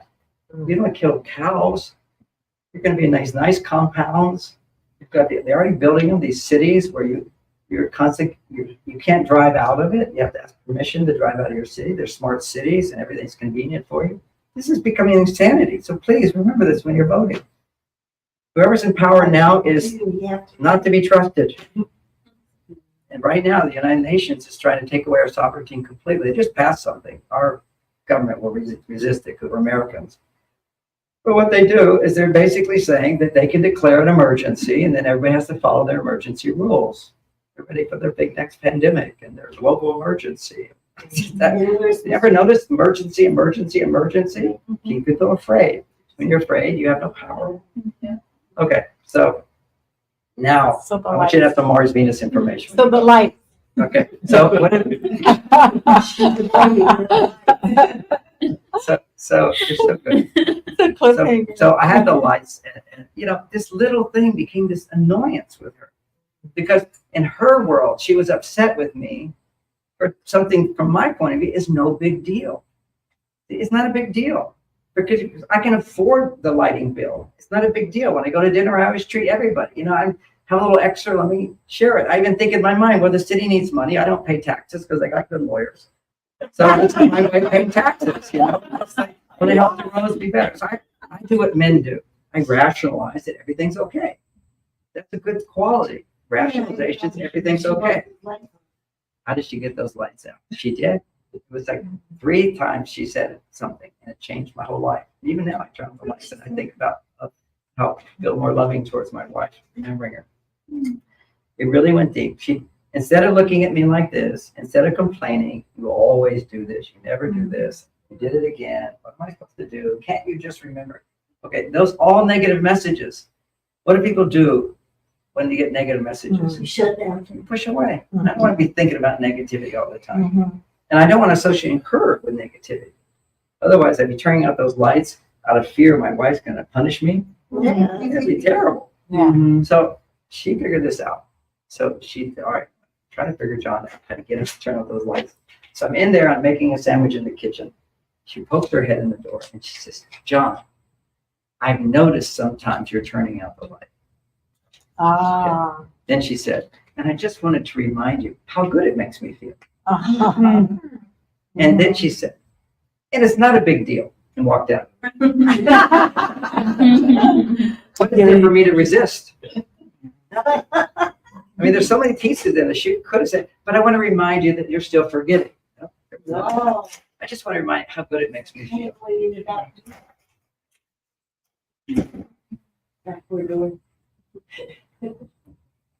I like that. Thank you. So it's a magic phrase in there. Make your request. You try to sandwich it with, I noticed you did this. It's really nice. Want to remind you how good it makes me feel.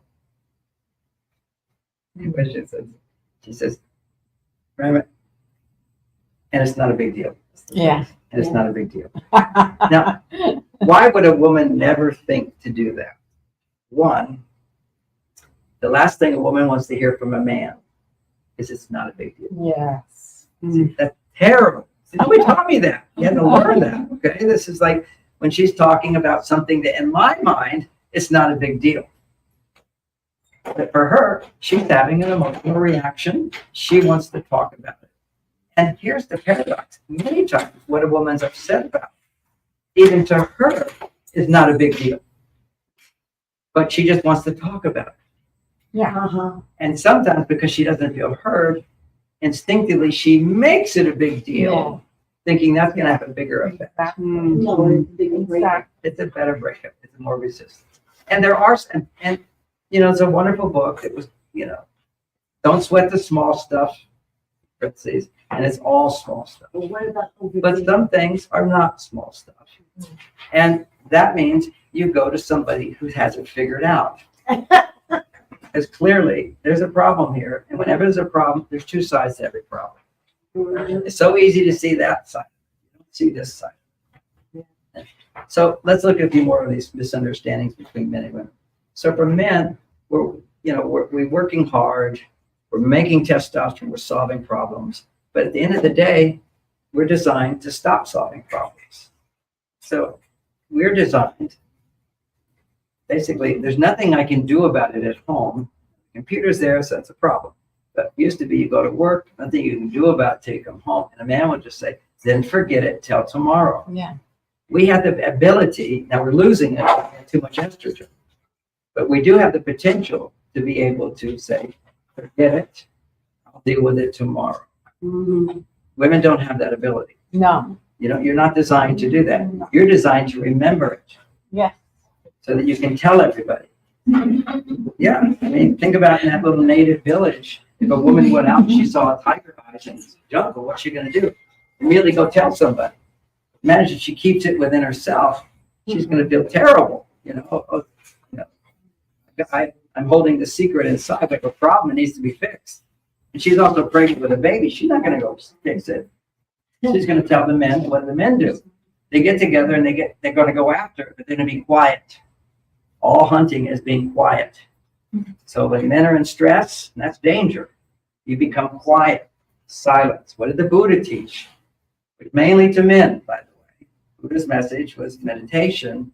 Primarily men do it. Go to India, ask them, the people, indigenous people in India, ask any woman, do you meditate? No, it's too hard. It's too hard. It's a little easier for women today, can be very helpful because they're on their male side. And so if you're on your male side, you will lose testosterone, making it and losing it. So you have to rebuild it. But that doesn't rebuild your female side. Female side is major estrogen producers asking for help and getting it. Now, getting help, having somebody just come help you is an estrogen producer. A bigger estrogen producer is balance. I need help and I ask for it and I get it. Then you're on your male side and your female side. Let's just say a little prayer for her. Yeah. Okay. Oh, dear God, our hearts are open to you. Please come. Fill us with your love and light. In Jesus' name, send your angels and love to bless her, to heal her. People make the right choices and decisions. She make the right choices and decisions to heal. Your healing angels bless her now. Take all this good energy of this conference, send to her, draw out the fear in her heart, draw out the negativity, so her body can heal. Let her know everything's going to be okay. People are taking care of her. She's not alone. She is loved. Okay. Amen. For people in the video, somebody fell down when they were leaving the room. Maybe they're upset about something I said. No, you just stirred up what was already in. Well, that's of course the case. Yeah. We're just being triggered to get in touch with what's inside of us. Oh, I know. Then when we don't get in touch with what's inside of us, we will create or be drawn to situations to make us feel those feelings. Yeah. It's a very profound belief that I have. And I remember the first time I saw it, I was feeling really tense. And it was in my first marriage with Barbara. It was just 2 years. She was the first wife. I went out and healed myself and convinced Bonnie to marry me, my soulmate. So I had her right away, but I wasn't ready for her, according to her. And I would agree with it. So, but there was this day where I was angry inside. And because I'd been so high flying up in the angels and all that, I was pretty much pushing my anger down, pretending I'm not angry, trying not to be angry. And maybe that's paradoxical. I told men, don't express anger to a woman. That means just don't talk. And if you can't continue to hear her without becoming more angry, then you take a time out and you go away and you do something that transforms your anger into feeling okay. And what would that be? Anything that makes testosterone will transform your anger into feeling okay. So there was a study once, if I get back to the other point I was making, but this is a really fun study, which is, I told you, when men, their team wins, they're successful, men win something, his testosterone goes up, and they measured it. They did these tests on men, but they gave certain answers to challenges, and they told them your answer was right, and their testosterone goes up. Or they could have the right answer, but they say they had the wrong answer, and their testosterone goes down. So they measured how much it goes up when a man's right. And then they measured how much happens when a man chops wood. It was much higher. Yeah. So like literally chop wood. Yeah. It's such a Carry water. it's like an old Dallas thing, you know.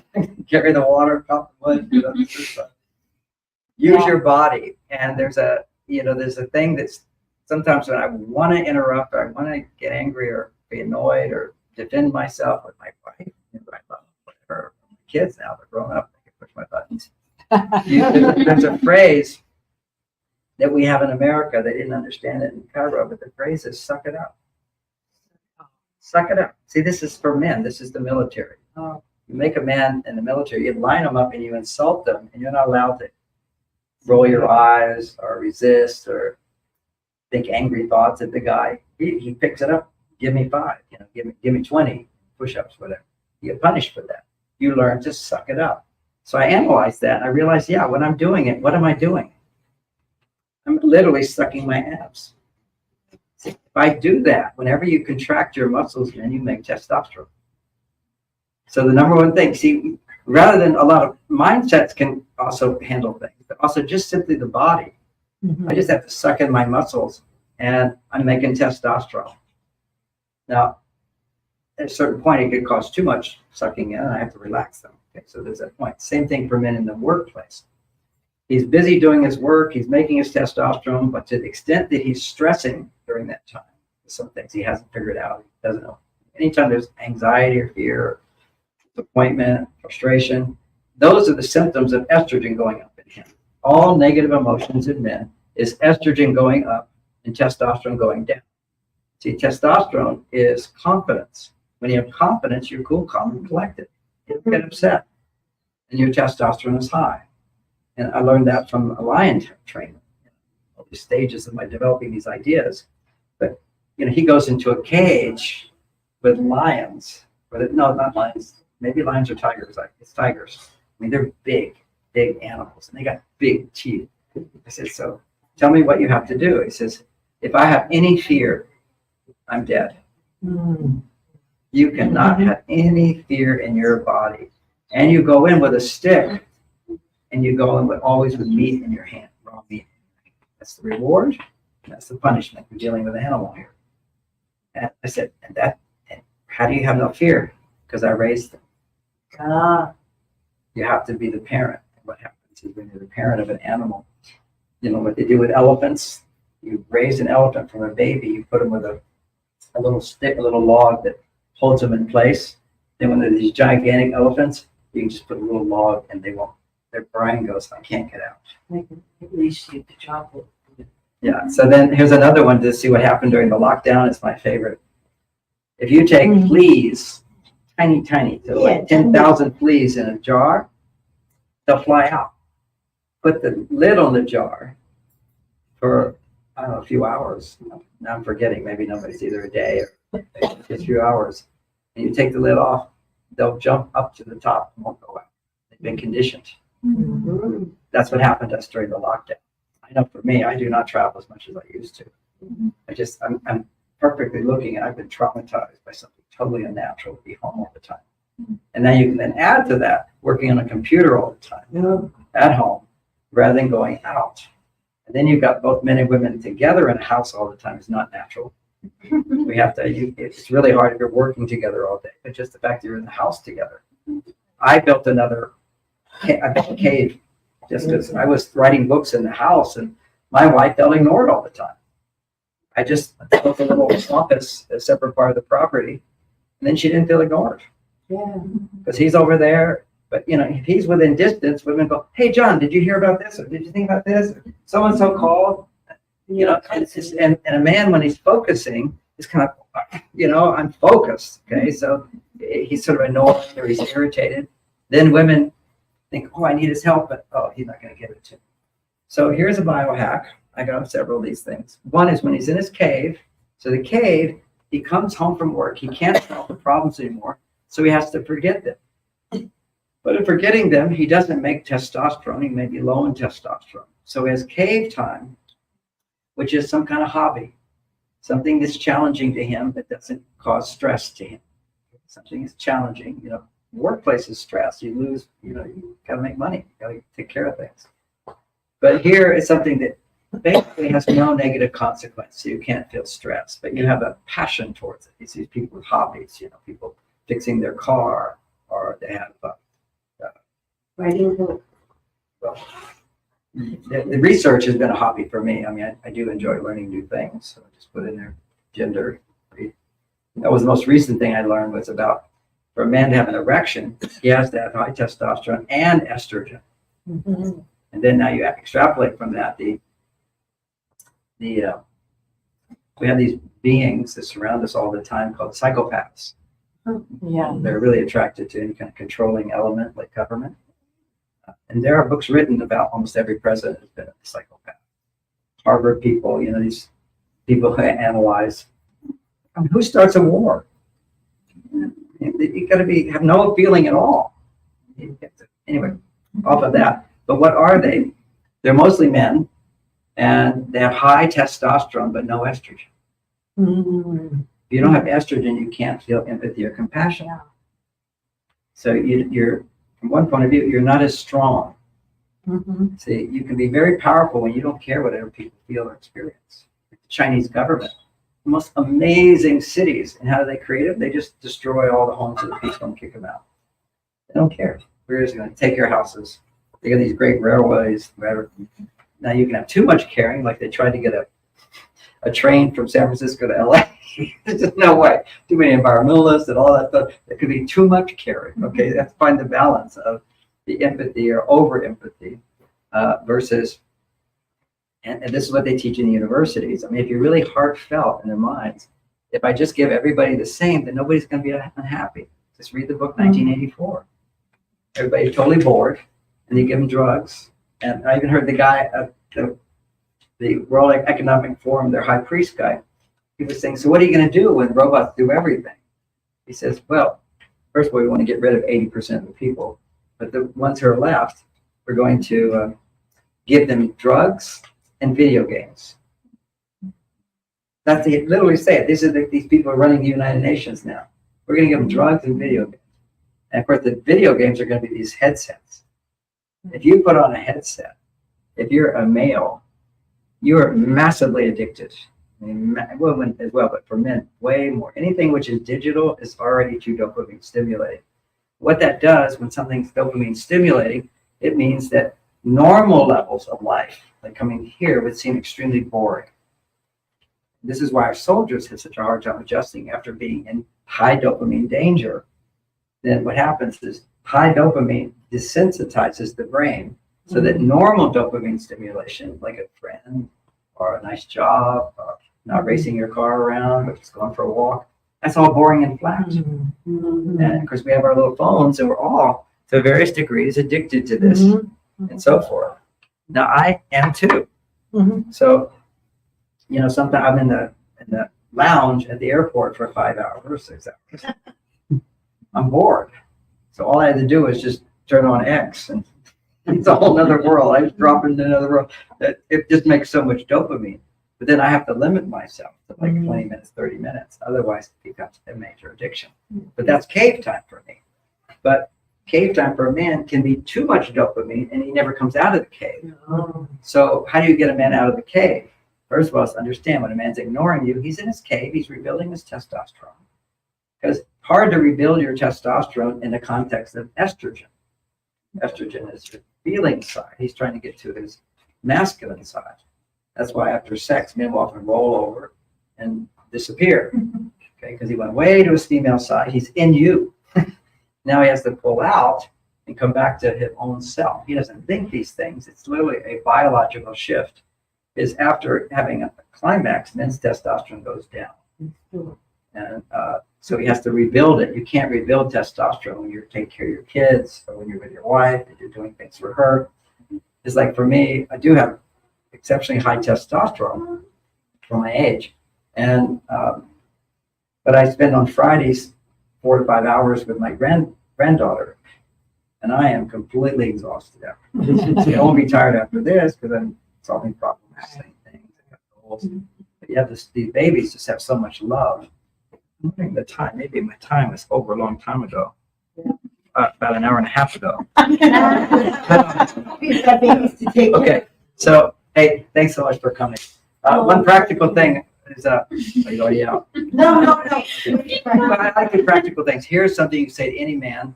He was one of our last here. We have one right here. This is your sweetheart, right? Yes, it is. And if she needed your help for 5 minutes, would you be willing to give it to her? Always. Oh. No, He's wonderful, Oh, and every man will say that. Because I said 5 minutes. I don't even get a minute. Well, you haven't asked for it. Oh, You have to say, I just want to talk for 10 minutes and get your undivided attention. Then he'll, right from the beginning, he'll give you undivided attention. Give him a time limit. That means okay. there's a goal, it's going to be over. Because we've had situations where it went on, and that was stressful for us. But as soon as you start to talk, oh my gosh, again, so, and for you, sharing and talking produces estrogen. For Yes. men, connecting with that much feminine energy can lower his testosterone. So he's just like, got to get away.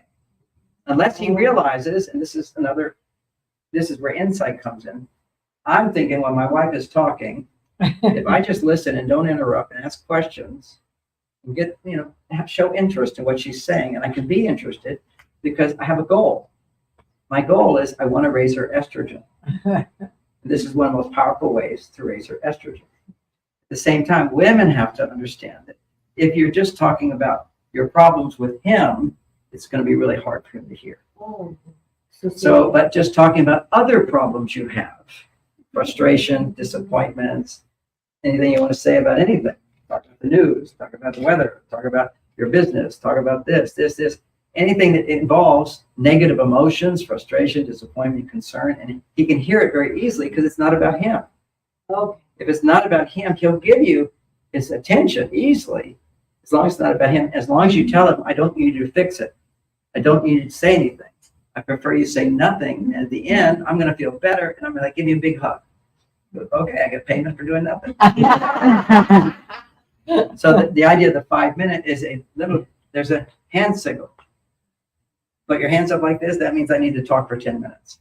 Okay? He has a time limit. He understands that talking raises her estrogen. She'll feel so good. Help my wife do good because women are stressed today. This research shows that women in the workplace, their cortisol levels are twice as high as men's.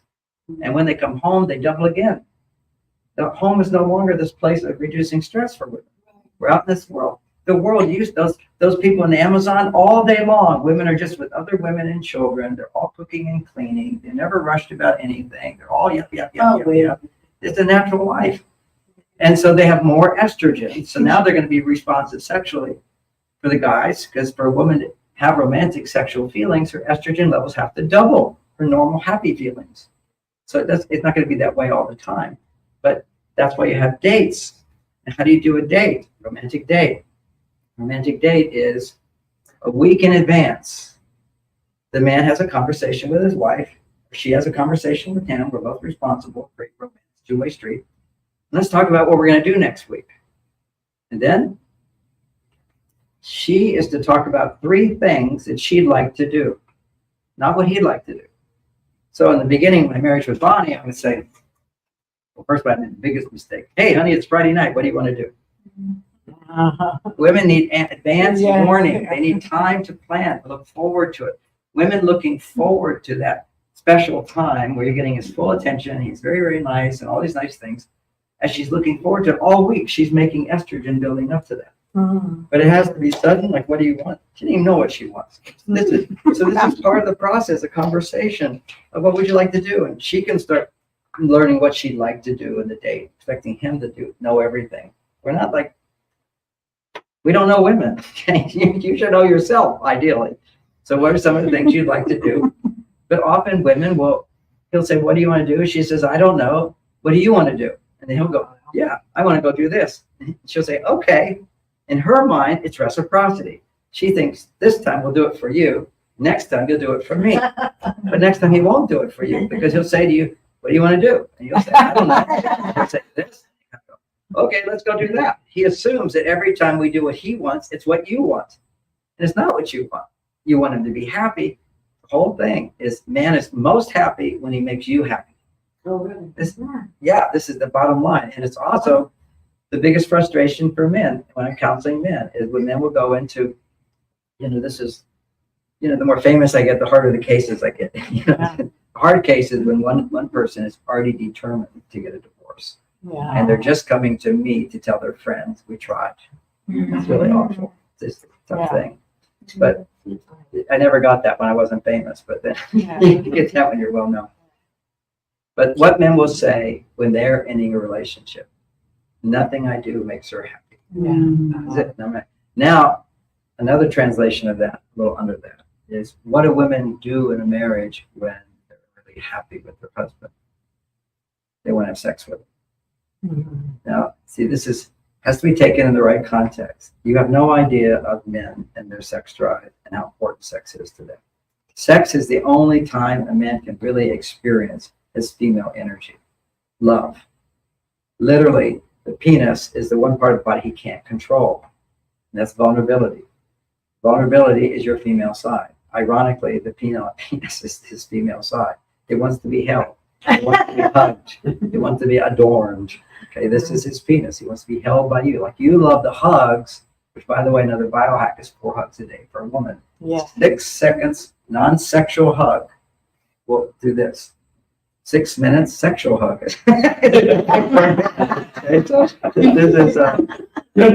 We have our polarities. When she's happy, the subliminal message there is that what's happening when a woman is happy is when a woman's unhappy, there's no sex. And if there is sex, it's just she's doing it out of obligation. And in the beginning, obligation is okay until the body realizes it's not real. And another thing to do when there's like disputes between you and your wife, at an argument or something, typically what a man needs to do is take time to cool off, raise his testosterone. And that's why I wrote my books. Now what I write is another thing, which is, it's actually, Bonnie taught it to me, and the first thing I learned about men and women. She had a baby, and I was not sleeping. She was in bed with taking pain pills because she had torn.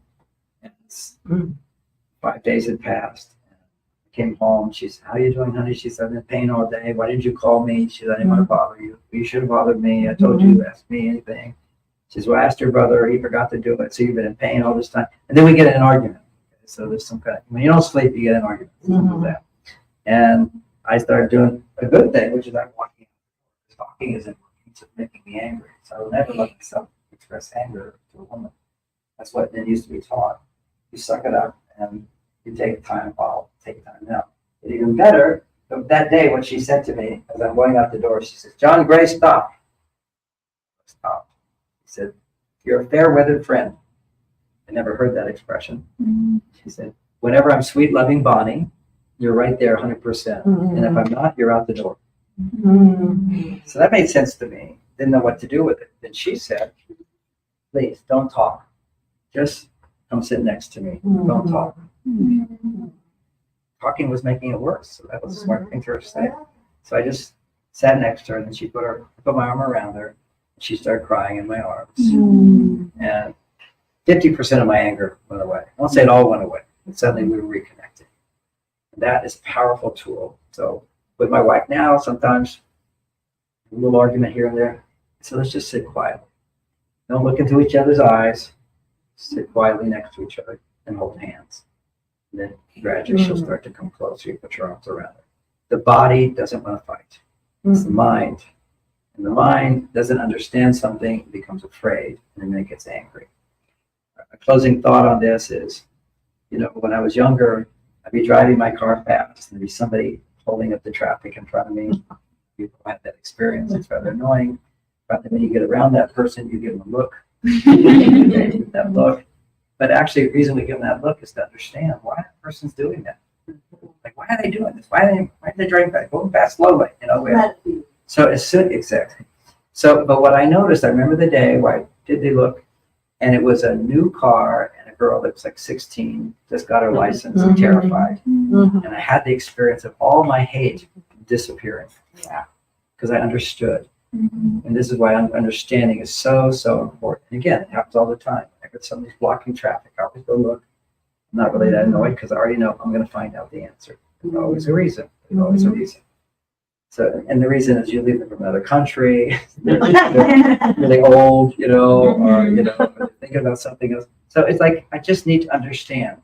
So when a man is pulling away, it's not that he doesn't love you. He needs to do that for him. A woman needs to talk about things. Why be negative? She needs to express what her feelings are. Hearing those feelings will allow for estrogen levels to go up. and your stress levels to go down. And, the same things apply in gay relationships. If you're women, you tend to have, both of you need to talk a lot.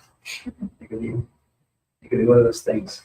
Marathon talking sessions. But see, the great thing about being with a man is that you save time. Okay?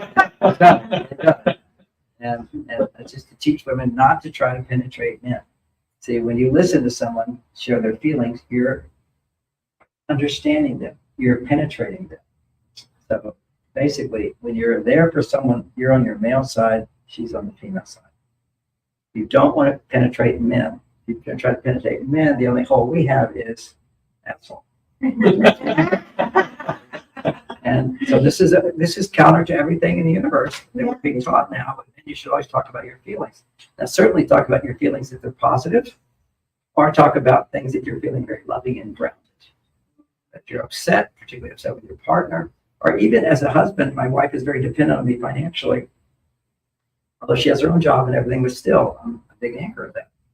If I'm worried about finances, I'm not going to tell her. I'm going to take my time in my cave to figure out why I don't need to be worried. And then I can come say, now, that's a challenge I'm going through right now. It doesn't have to have this emotional component. Yeah. Anxiousness is basically lost half my income a while back, and I woke up feeling very anxious. Rarely do I feel that. She said, what is it? What is it? Everything's going to be okay. Do you want to know it? Let me tell you what's going on, and then I'll tell you my plan. A man with a plan. See, as soon as a man has a plan, everybody be calm. So I just had to figure out the plan. Everything worked out. So one of the chapters in one of my books is a man with a plan, a woman with a smile. Oh, It's a very sweet message. Although my daughter hates it because she says that puts pressure on women to smile all the time. It's all about waves. Women are like waves. They go up. This is all made up from Mars book. They go up and then they come down. They go up and they come down. It's a natural phenomenon. What we want is to keep it from being Jaws. It just Each is alive. And it's unconditional love. This is something that we begin to develop our ability to have unconditional love by accepting and understanding differences. But marriage is not full unconditional love. It shows up as forgiveness, but it has to be a give and a take. If one person is not giving, you have to be giving and receiving. The challenge is women tend to give more and feel resentful, men tend to receive more because you're giving more. When you pay a man for nothing, he does nothing. When you ask for help and you appreciate it, he does more. So that's the 5-minute thing. 5-minute thing is a hand signal. 5 minutes. He said he would give me 5 minutes every day. So this is shifting the dynamic where you have to ask him to do something that you could do for yourself. So that's the hard thing to do. It's just like, honey, would you get me warm water? That's the latest thing my wife does. She wakes up in bed. She says, would you get me some warm water? And I jump up because I'm going to do this 5 minutes. And I run to do it. I know it's just 5 minutes, and I know it has a big impact on her. See, when a man does little things for a woman, it will have a positive impact. But if she can ask for it, she's even more vulnerable, and he will actually get more out of it as well. So when she asks for these things, part of me chuckles. I mean, really? She went down in bed to do that? But happy to do it, honey. Go and do it. Come back. It's just a sweetness. Same thing is in when I drive the car. It'd be so annoying. She'd say, slow down. She didn't say, but slow down. She's in a hurry. She wants me to drive fast. But if she's not in a hurry, I need to drive differently. And so it was very annoying to me when she would say, you're going too fast. You should slow down. You could get a ticket. I know all these things. So, and I'm focusing really. And so I don't want a backseat driver. But at the same time, she says, well, how can I communicate to you if I'm feeling uncomfortable? Because I do want to make me happy. So I thought, and I realized sometimes I can see why women don't understand men. I don't even understand what can she say. So finally I concluded, I said, honey, there's nothing you can say, but you can just grab the handle. If you grab the handle, then I understand. My wife needs me to go slow. So then I could not feel any annoyance at all. Eager, because after I slow down, I put my hand on her thigh and I say very proudly, I did that for you. And she very happily says, I know you did, and I appreciate it. Oh. See the sweetness there? It just did the little things all the time. We did the same thing at yellow lights, at red lights. I'm like, if I see a yellow light, I just speed up. No. Matter of fact, one time I saw a yellow light, I sped up in a fast car. Policeman pulled me over and I said, I made it through that yellow light. He said, you sure did at 80 miles an hour.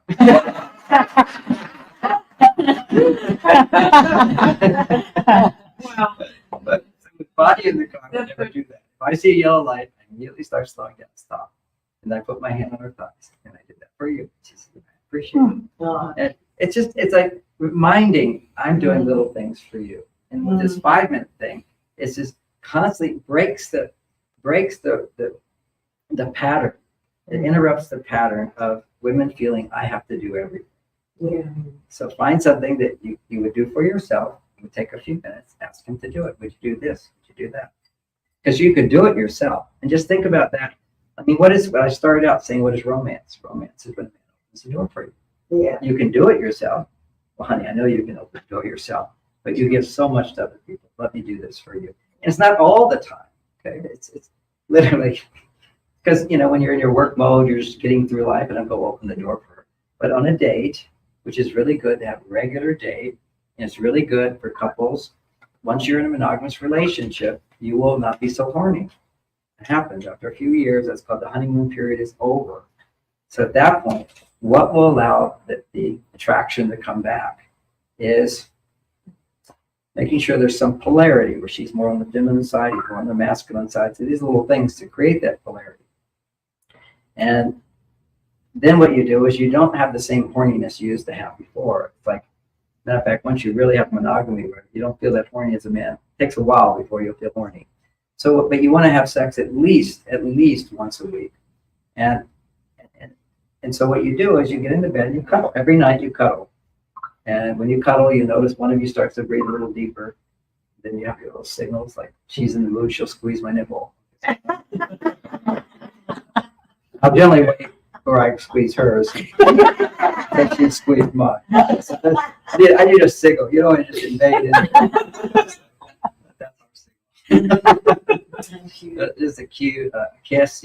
We forget to do kissing. I wrote a book called Mars, Venus in the Bedroom. You have a 3-hour talk on it. I do have that at my website, marsvenus.com. We have a class on sex. We have a class on making, for women only, on understanding men. Yeah.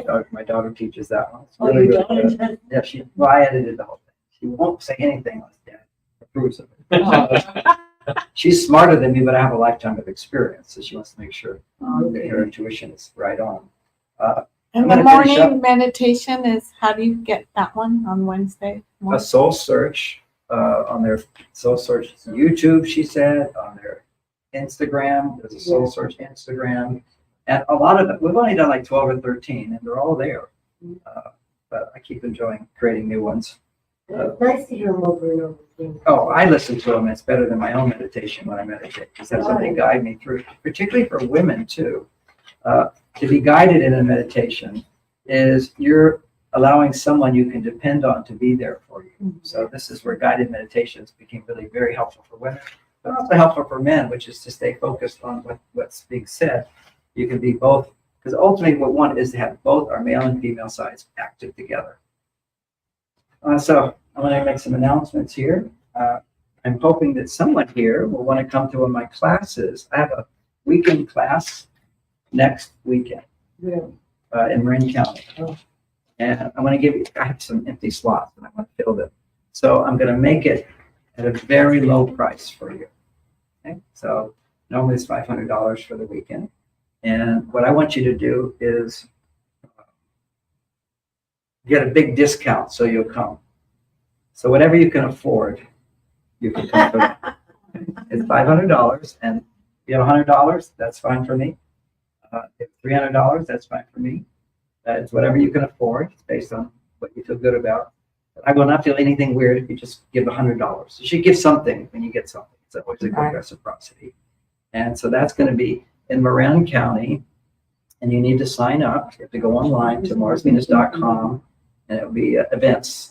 There's a sign up there. Actually, there's not. Okay, what I'm going to do is pass this around, and this is for you to sign up. Not Is for the it for course. next Saturday and Sunday, or is it just Friday. Friday. I can do Friday. It's Friday, Saturday, and half of Sunday. Oh, but the class is what day? What's that? All the days to So all class? day Friday and all day Saturday. All day Friday, starts at 9 o'clock, all day Friday till dinner time, then it goes all day Saturday till dinner time. And then I have little meetings afterwards for alternative topics like how corrupt the government is. What happens is some people leave when I do that. I think we're in a spiritual war right now. I just can't hold myself back. I'm so glad. Yeah. I agree. And you know, if you stayed in the room, I know I'm speaking to my audience, I mean, but it's good to hear other people speaking these things. People say to me, you know, gosh, you're saying these things, it just gives you more reality to this. How refreshing you are. Thank you. That's the thing, just be able to hear that from somebody who gets thinking all the time. Because we're so afraid. See, the nice people are afraid of offending and afraid of hurting, afraid other people will fall down. Sorry.